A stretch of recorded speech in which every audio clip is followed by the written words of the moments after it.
خیانت کا سلسلہ اسی طرح ہماری زندگی کے ہر شعبے کے ساتھ متعلق ہے.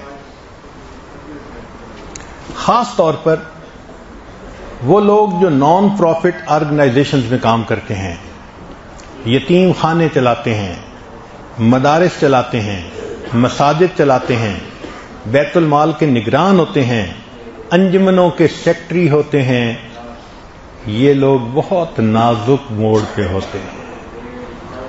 قسمت والے ہوں گے جو ان کاموں کو کر کے پھر جنت میں جائیں گے. بات یاد رکھنا، قسمت والے ہوں گے جو ان کاموں کو کر کے پھر جنت میں جائیں گے.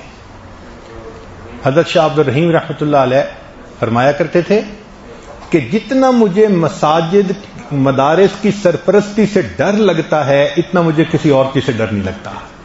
اس لیے کہ پیسہ لیا جاتا ہے مگر اس کو صحیح مد میں خرچ نہیں کیا جاتا. یہ بھی بددیانتی ہے.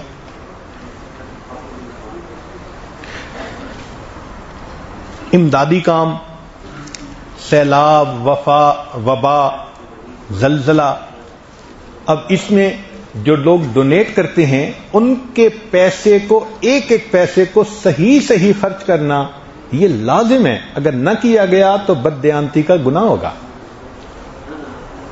اور ایک اور دین کا پہلو، عملیات، اس میں بہت بددیانتی. توبہ.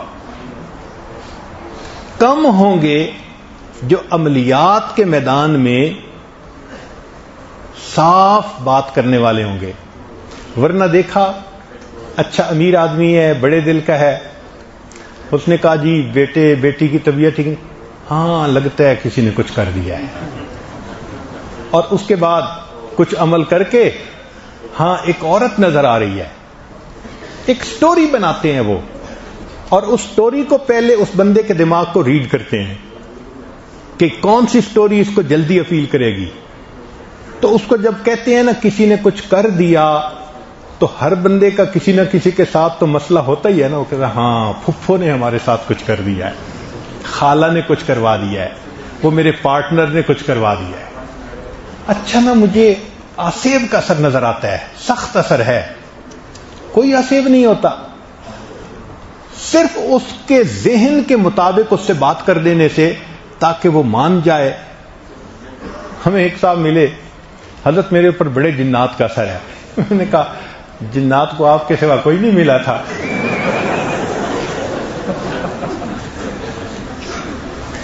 اس کو پکا یقین تھا کہ میرے اوپر جنات کا اثر ہے، حالانکہ کوئی اثر نہیں تھا.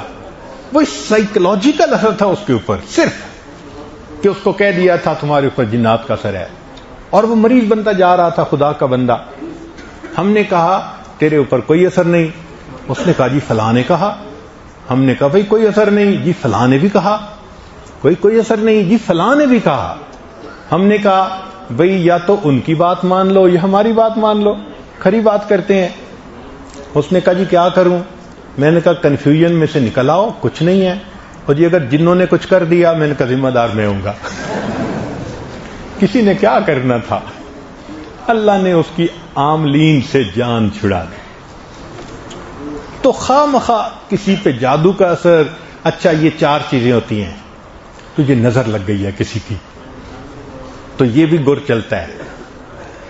جن کا اثر ہے، کسی نے تعویذ کر دیے، اور جی آپ کے اوپر تو بڑا کالا علم ہو چکا ہے، تو یہ کالا کاروبار کالے علم سے خوب چلتا ہے آگے. یہ بھی دھوکہ ہے، امت کے ساتھ دھوکہ ہے. یہ ایمان ضائع کرتے ہیں لوگوں کا. اللہ کی طرف متوجہ ہونے کی بجائے رشتے ناطے توڑنے کا سبب بنتے ہیں. آپس میں لوگ بولنا چھوڑ دیتے ہیں. بھائی بہن کے گھر جا کے پانی نہیں پیتا، بہن مجھ پر کچھ کر دیتی ہے. تو پیسے کی خاطر جہنم کمانا یہ کہاں کی عقل مندی ہے.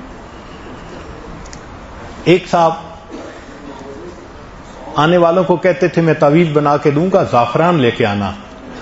اب زعفران چونکہ ہلکا بھی ہوتا ہے تو مہنگا ہوتا ہے، اس لیے یہ کالی سیاہی سے نہیں لکھے جاتے تعویذ. کالی سیاہی تو بہت کم قیمت ہوتی ہے، زعفران سے لکھے جاتے ہیں. اب وہ جو آتا وہ اتنا زعفران لے آتا.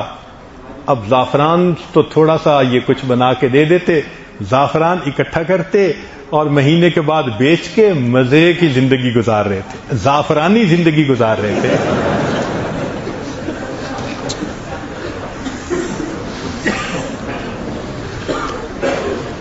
ایک صاحب کو دیکھا, عامل تھے, اور ہر آنے والے کو کہتے تھے کہ اصل میں نا آپ کے اوپر بلا ہے اور بلا صدقے سے ٹلتی ہے, تو میں نا اس کے لیے عمل کرتا ہوں, مجھے مرغا لا کے دیں, اس کو ذبح کرنا پڑے گا.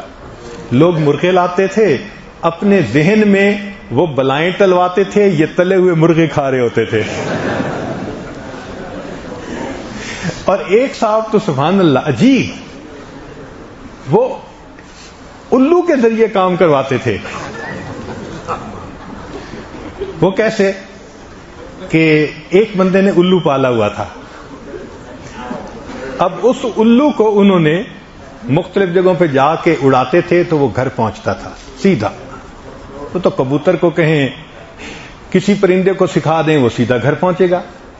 اب آنے والے کو کہتے کہ ہاں میں نے ڈائگنوز کر لیا ہے مسئلہ کیا ہے, مگر اس کے لیے الو لا کے دینا پڑے گا. اب وہ کہتا جی الو کہاں سے ملے گا؟ تو ایک دو دن وہ پریشان ہوتا, تو کہاں ملنا تھا, نہ ملتا. کہتے ہاں ایک بندے کے پاس ہوتے ہیں, ذرا جاؤ اس سے لے کے آؤ. اب جب لے کے جاتے تو وہ کہتا نہیں میرے پاس تو تھوڑے رہ گئے اور میں تو اب نہیں دے سکتا, اس کو چاہیے ہوتا تھا. یہ منتیں کر کے وہ جو 1000 کی چیز ہوتی تھی نا وہ 5000 لیتا تھا. اچھا 5000 کا یہ الو خرید کے آتا تھا. اور اللہ کی شان دیکھیں کہ وہ آ کے الو کو ذبح نہیں کرتا تھا, وہ پنجرے میں اور اس کو تعویذ لکھ کے دیتا تھا, اور تعویذ جب لکھ کے دیتا اور اس کے بعد الو کو چھوڑتا تو وہ واپس مالک کے گھر اگلے گاہک کے لیے پھر تیار. الو کے ذریعے لوگوں کو الو بناتا تھا.